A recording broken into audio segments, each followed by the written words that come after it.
नमस्ते दोस्तों, स्वागत है आपका आपके पॉडकास्ट में। मैं हूं आपका दोस्त नितिन आत्रे। आज हम बात करेंगे एक ऐसे विषय के बारे में जो आपके जीवन के सपनों को पूरा करने में आपकी मदद कर सकता है। चाहे आप मकान खरीदना चाहते हैं, बिजनेस करना चाहते हैं, या आपके घर में कोई खर्चा है, आपको पैसे की आवश्यकता है, वो लेना चाहते हैं, तो लोन एक बहुत काम की चीज़ है। लेकिन इसके बाद बहुत बड़ा लेकिन है, लेकिन अगर आप इसे समझदारी के साथ लेंगे तो।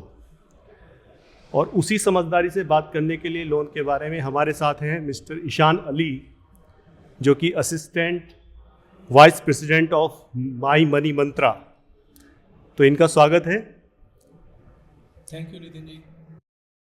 तो ईशान जी, आपसे पहला हमारा दर्शकों की तरफ से क्वेश्चन है कि लोन क्या है और लोन को लेने के क्या तरीके हैं और उन पे क्या क्या ध्यान हमें रखना चाहिए लोन लेने से लिए।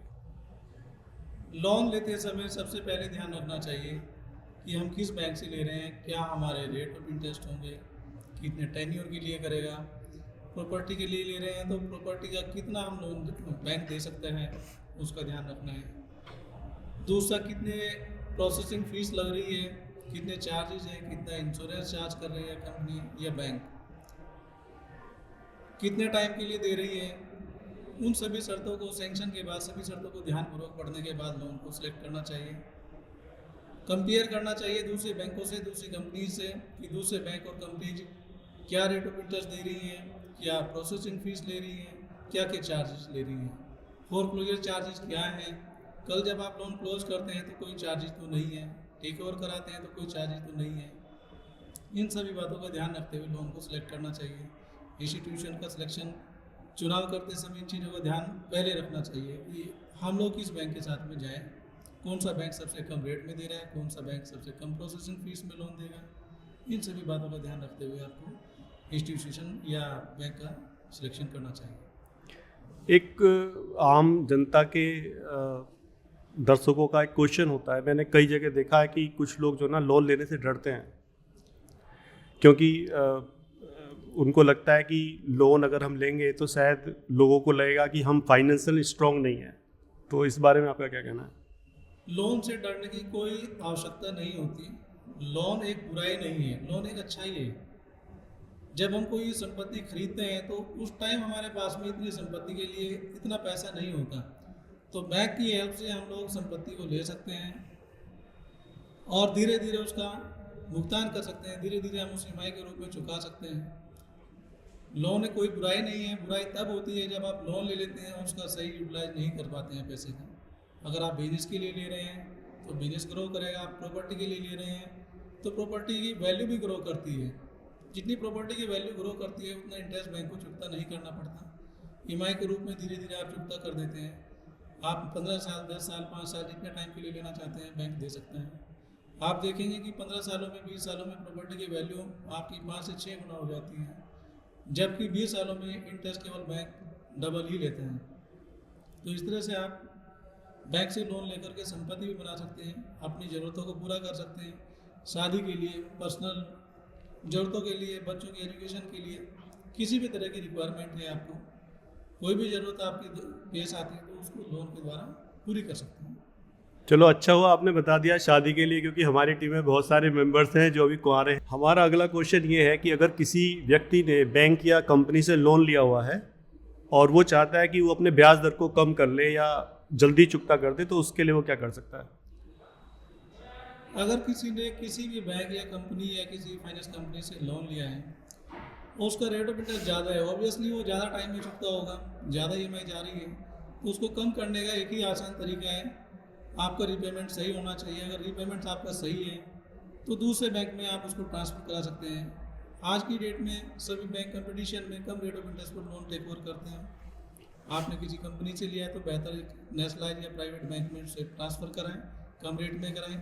जब आप कम रेट में ट्रांसफ़र कराते हैं तो ऑब्वियसली वो कम टाइम में चुकता हो जाएगा, या आप अपनी ईएमआई कम करा सकते हैं। अगर आपका रेट ऑफ इंटरेस्ट कम होता है तो आपकी ईएमआई पर फर्क पड़ता है। हमारा अगला क्वेश्चन है कि अगर किसी के पास ऑलरेडी लोन है, और वो और लेना चाहता है लेकिन बैंक उसे दे नहीं पा रहे हैं और ज़्यादा लोन, तो उसके लिए वो क्या करेगा?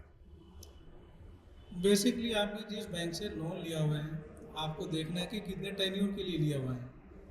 अगर कम टेन्योर के लिए लिया है तो वो बैंक आपको लोन देने में आसानी से नहीं दे पाता। उसका रीज़न ये है कि आपकी ईएमआई हैवी होती है।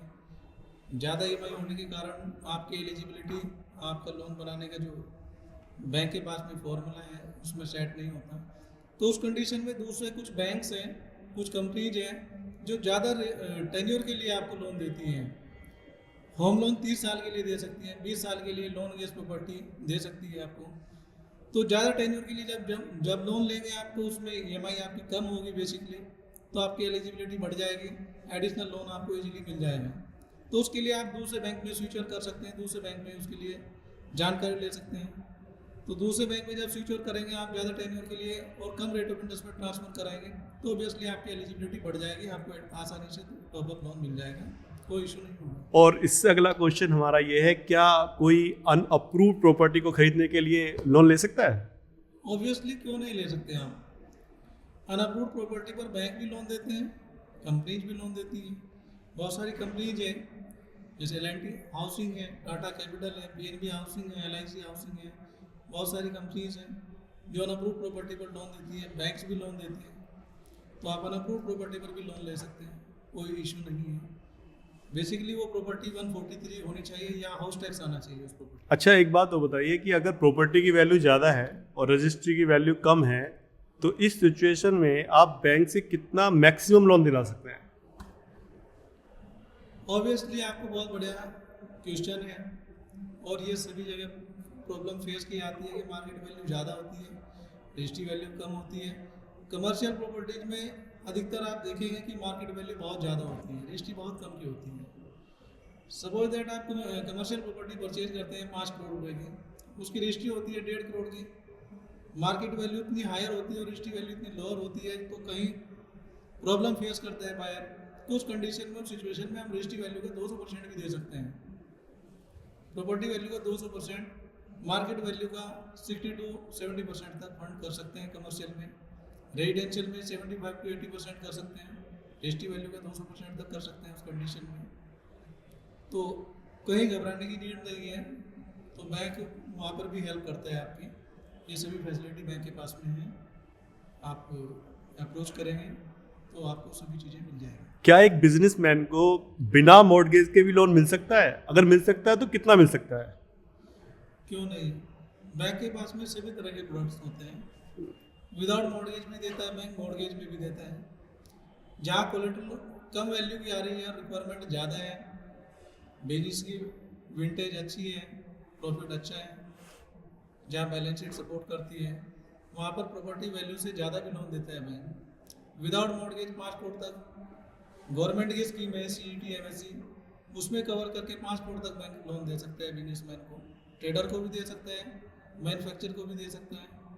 या आपके पास में कोलेटरल है, तो फैक्ट्री की कोलेटरल है, उसकी वैल्यू कम आ रही है, सपोज दैट आपकी वैल्यू आ रही है 1 करोड़ रुपए, आपकी बिजनेस की टर्नओवर अच्छी है, तो सिचुएशन में 5 करोड़ तक भी बैंक दे सकते हैं 1 करोड़ की प्रॉपर्टी वैल्यू पर। एक क्वेश्चन और है जो काफ़ी आम है लोगों में, वो ये है कि एक मैं जानता हूँ किसी को कि उन्होंने अलग अलग बैंकों से लोन लिए हुए हैं और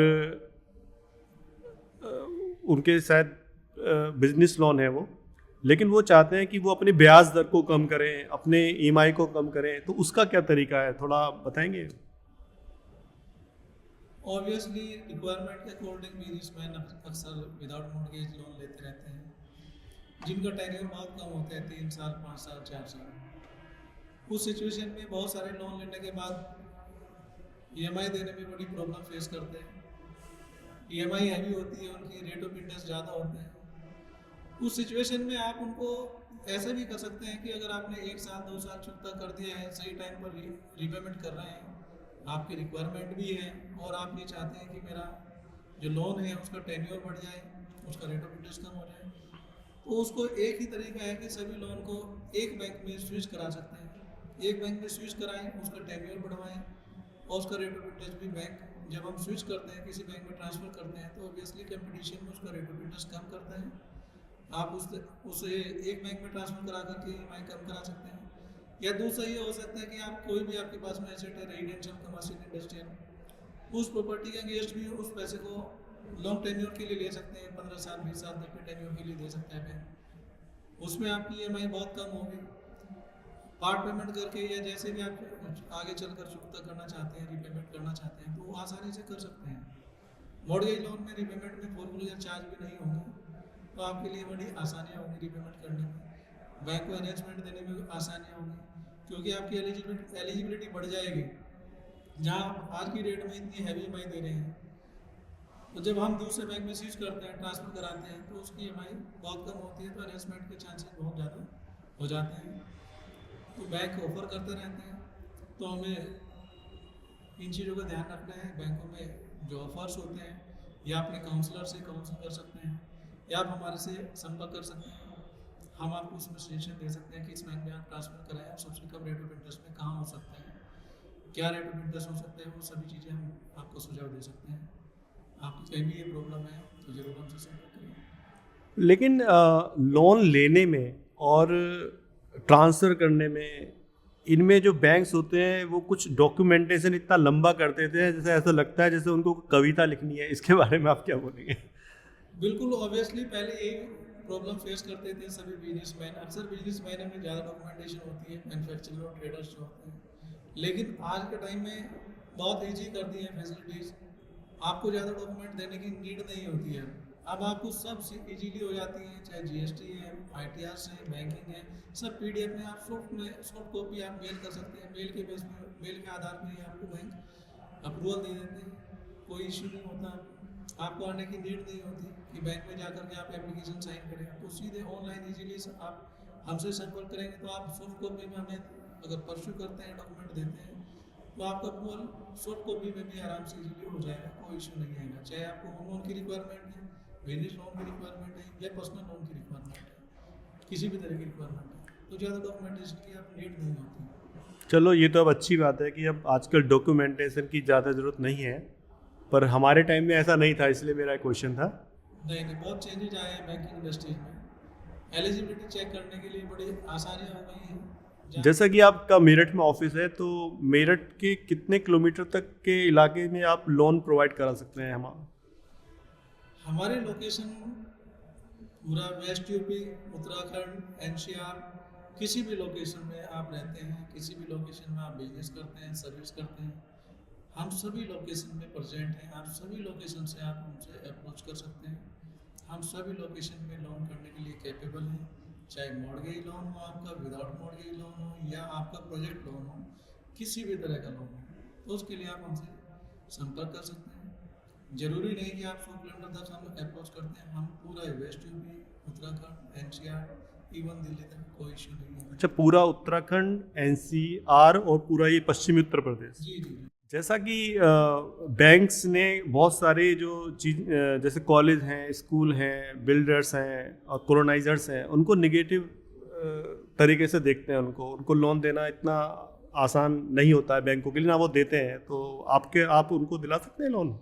आपने बहुत अच्छा क्वेश्चन पुट किया। एक्चुअली बैंकर ये समझते हैं कि इनकी रेगुलर इनकम नहीं होती, इस वजह से नेगेटिव डाल के रखते हैं। लेकिन हमारे पास में ऑप्शंस हैं, बैंक्स और कंपनीज हैं जो बिल्डर्स को भी लोन देती हैं, कॉलोनाइजर्स को भी लोन देती हैं, स्कूल कॉलेज जो कि ट्रस्ट या सोसाइटी के अंतर्गत काम करते हैं, हम उनको भी लोन देते हैं। हमें कोई नेगेटिव है, हमारे लिए कोई नेगेटिव नहीं है, बिल्डर को नहीं देंगे या हम कॉलोनाइजर को नहीं देंगे। हम कॉलोनाइजर को भी लोन दे सकते हैं, बिल्डर को भी दे सकते हैं, प्रोजेक्ट लोन में भी फंडिंग कर सकते हैं। और हम लोग लोन अगेंस्ट प्रॉपर्टी या होम लोन या किसी भी तरह के एसेट परचेज करते हैं, तो इन लोगों को हम लोग सपोर्ट कर सकते हैं। इवन कोई मैन्युफैक्चरर है, नया सेटअप इस्टेब्लिश कर रहा है, पुराना सेटअप चल रहा है, तो हम उसको नए सेटअप के लिए भी एडिशनल अरेंजमेंट के लिए प्रपोजल दे सकते हैं। बैंक इजीली करेंगे, कोई इशू नहीं। बहुत सारी स्कीम्स होती हैं बैंक की जो कि कस्टमर तक नहीं जा पाती हैं, कस्टमर उनकी नॉलेज में नहीं होती हैं, तो हमें अप्रोच करें।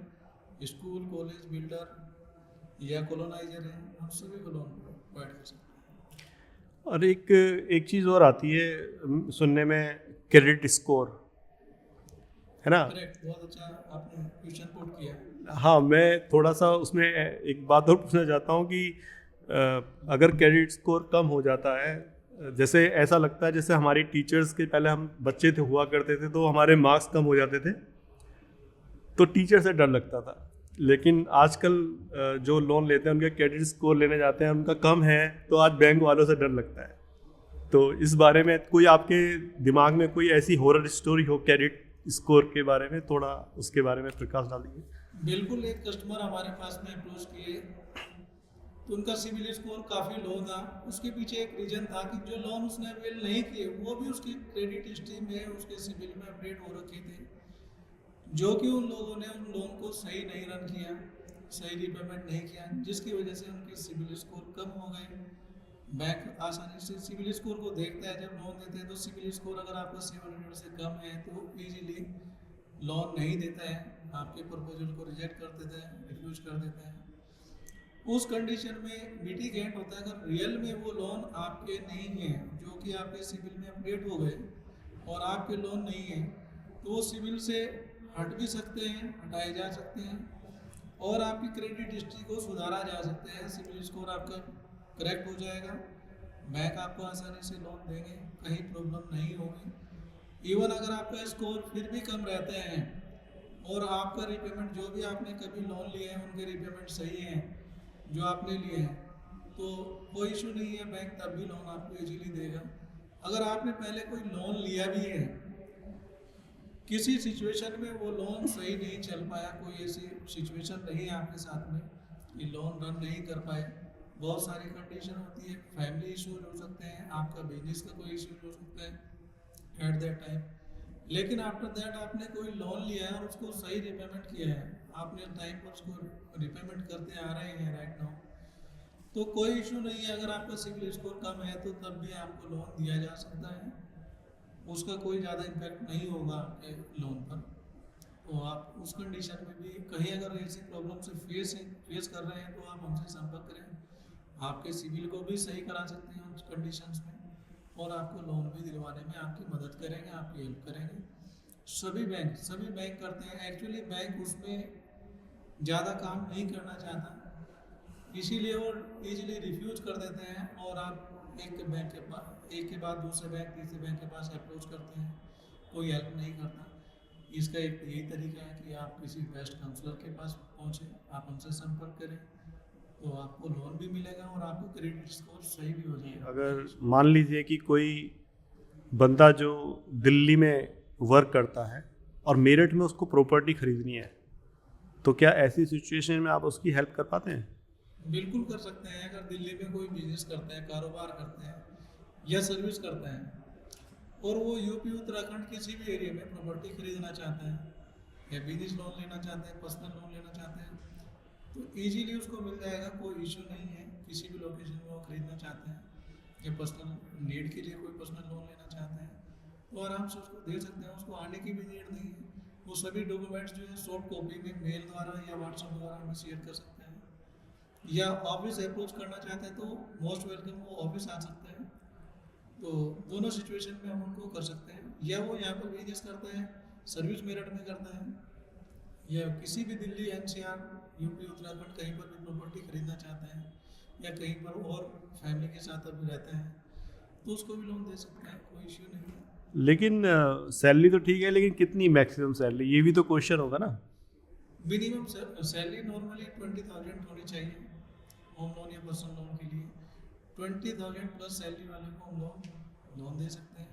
किसी की कैश सैलरी आती है तो कैश सैलरी को भी होम लोन या दे सकते हैं हम लोग। बिजनेसमैन है, बिजनेसमैन अगर ITR फाइल नहीं करता है, बिजनेस पुराना है, उसको बिजनेस के लिए मॉर्गेज लोन या होम लोन दे सकते हैं, या रजिस्ट्रेशन नहीं है ITR फाइल करते हैं तब भी दे सकते हैं, उस सिचुएशन में भी उसकी हेल्प कर सकते हैं। लेकिन इतनी सारी चर्चा की हमने आपने लोन की, लेकिन जो आम अगर हम जाते हैं पब्लिक लोन लेने के लिए, कोई पब्लिक जाती है तो इतना आसान नहीं होता है किसी के लिए भी लोन लेना। एक कम से कम एक मध्यम वर्गीय परिवार के लोग जब लोन लेने जाते हैं कहीं भी, तो आपका कहना, आपने जो जितनी चर्चा की उससे लगता है कि लोन लेना बहुत आसान है, लेकिन इतना आसान लगता नहीं है।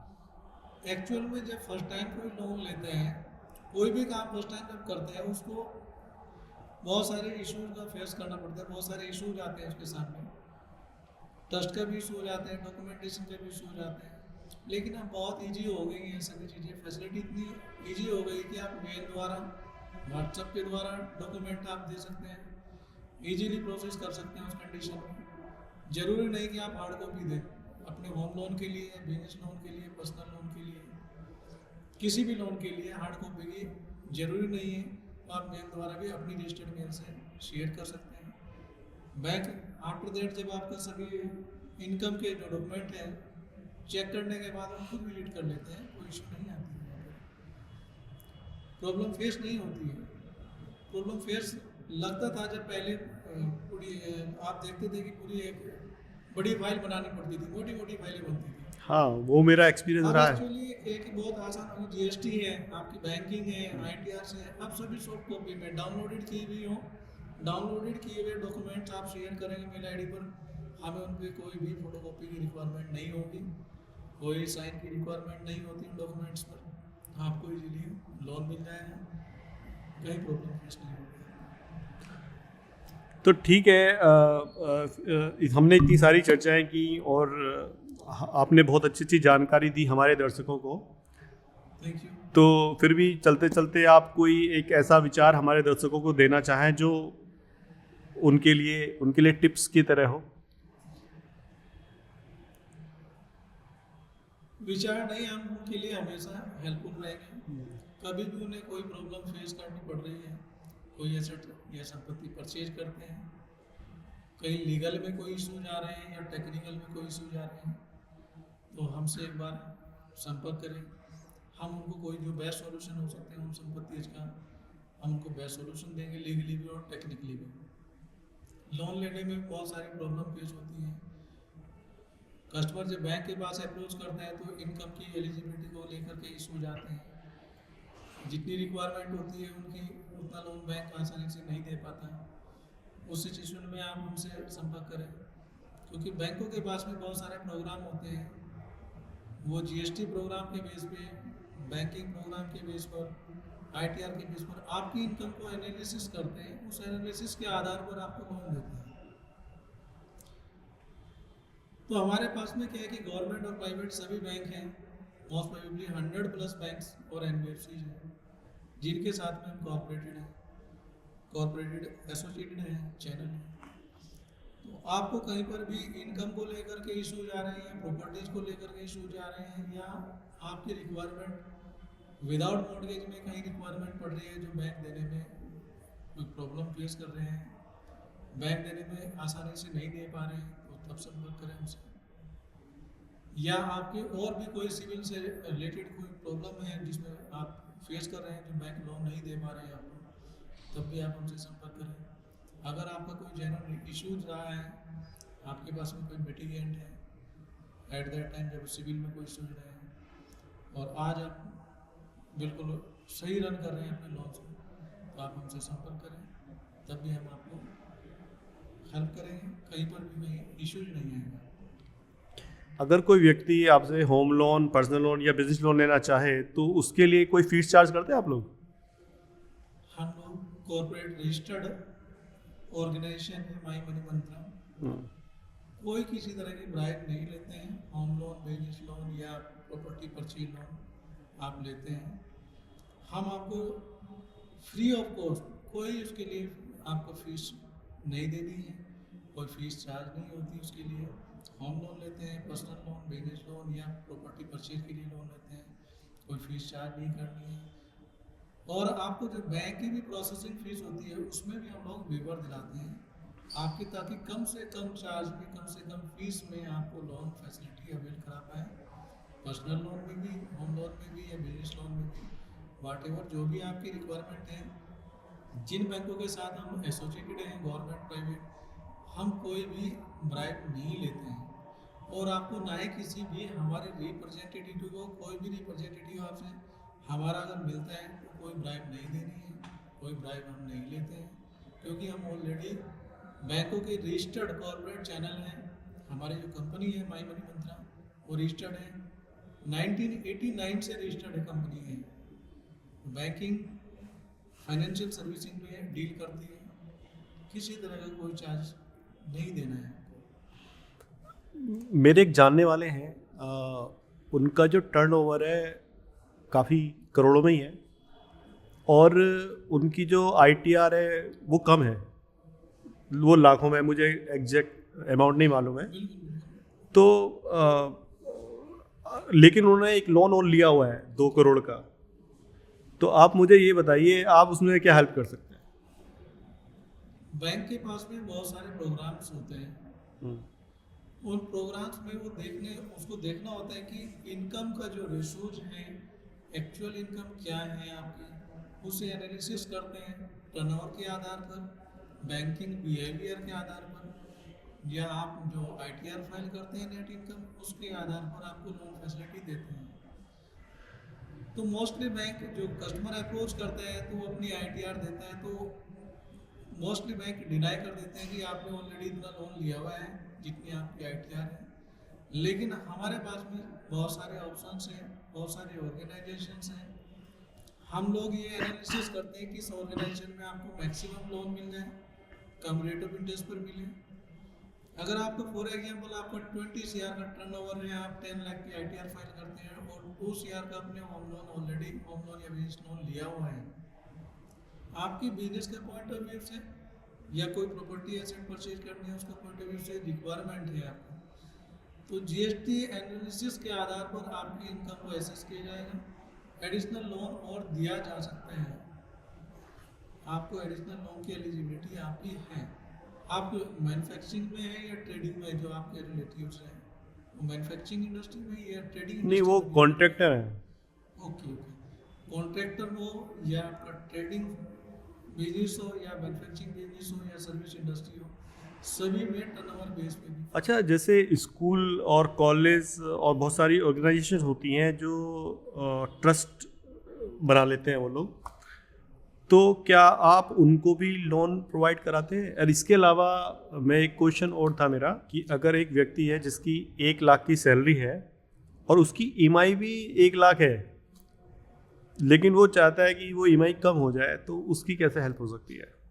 आपका पहला क्वेश्चन है कि ट्रस्ट सोसाइटी को लोन कर सकते हैं या नहीं। ट्रस्ट सोसाइटी को लोन कर सकते हैं। मोस्ट प्रोबेबली जितने भी इंस्टीट्यूशंस होते हैं, कॉलेज, स्कूल्स, वो सब ट्रस्ट सोसाइटी में ही रन करते हैं, तो ट्रस्ट को भी कर सकते हैं लोन, सोसाइटी को भी कर सकते हैं, कोई नहीं। दूसरा क्वेश्चन आपका ये है कि 1 लाख रुपये सैलरी है, 1 लाख रुपये EMI पे करते हैं। उस सिचुएशन में आप अपनी EMI कम करना चाहते हैं तो आपकी EMI कम हो सकती है। आपने अगर पर्सनल लोन लिए हुए हैं, साथ में होम लोन लिया है, तो आप होम लोन के साथ टॉपअप ले सकते हैं। होम लोन को लॉन्ग टेन्योर के लिए ट्रांसफ़र करा सकते हैं। अगर आपने शॉर्ट टेन्योर के लिए लिया है, आप चाहते हैं कि लॉन्ग टेन्योर के लिए ट्रांसफ़र हो गया, एडिशनल टॉपअप मिल जाए, तो आपको एडिशनल टॉपअप दे सकते हैं। कम टेन्योर से लॉन्ग टेन्योर के लिए, ज़्यादा टेन्योर के लिए उसको ट्रांसफ़र कर सकते हैं और टॉपअप से आपके पर्सनल लोन को बंद कर सकते हैं। या आपने पर्सनल लोन ही लिए हुए हैं, उनका टेन्योर कम है, तो उनका टेन्योर ज़्यादा करके, टेन्योर बढ़ाकर उसकी EMI को कम किया जा सकता है। रेट ज़्यादा है तो उसका रेट कम करके उसको EMI को कम कर सकते हैं। आपने अगर 3 साल के लिए पर्सनल लोन लिया है तो उसको 6 या 7 साल के लिए भी ट्रांसफ़र कर सकते हैं। 6-7 साल जब टेन्योर ज़्यादा होगा तो ऑब्वियसली आपकी EMI कम होगी, तो इस तरह से आप अपनी EMI को कम कर सकते हैं। तो ईशान जी, आपका बहुत बहुत धन्यवाद हमारे चैनल में आने के लिए। और अगर आपसे हमारे दर्शक कभी लोन लेना चाहें तो आपसे कैसे वो संपर्क कर सकते हैं, तो कृपया बताइएगा। दिए गए नंबर्स पर संपर्क कर सकते हैं और आपका अपना ऑफिस S2S स्क्वायर गढ़ रोड, अपना ऑफिस में मोस्ट वेलकम। आप ऑफिस विजिट कर सकते हैं। ग्राउंड फ्लोर पर डॉक्टर तला खान के राइट साइड में अपना ऑफिस है। मोस्ट वेलकम आपका। तो अंत में हम अपने दर्शकों को ये कहना चाहते हैं कि लोन लेना तो आसान है, लेकिन उसको चुकाना एक जिम्मेदारी है। और अगर आप प्लान के साथ लोन लेते हैं तो बैंक वाले तो उससे खुश होते ही हैं, साथ में आप भी चैन की नींद सो पाते हैं। तो हाँ, आइए मिलते हैं फिर अगले हम पॉडकास्ट में फिर हाजिर होंगे आपके सामने। तब तक आप हंसते रहिए, मुस्कुराते रहिए, सीखते रहिए और समझदारी से फैसले लीजिए। धन्यवाद।